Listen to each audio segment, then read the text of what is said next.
assim, velho. Não, eu estudei pra fazer uma coisa.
Cara, olha quem vive tá na base, mano.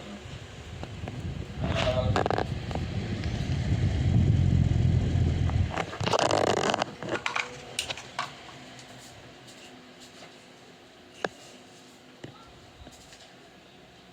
quem?